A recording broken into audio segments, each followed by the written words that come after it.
Si amáis apasionadamente el blues, este libro os colmará. Pero no es necesario venerar este tipo de música para apreciar este retrato de Robert Johnson, el bluesman más célebre de todos los tiempos.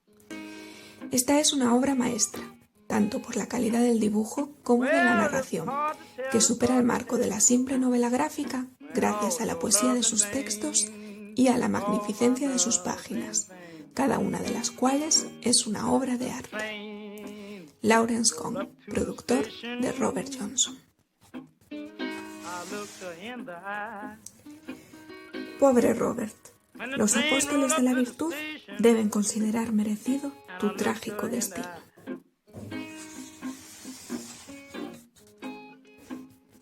Pero, para poder juzgarte, antes deberían saber por qué elegiste el bando de los impíos y por qué quemaste tu vida. Eso es lo que voy a contaros. Hazlehurst, Mississippi, 1907.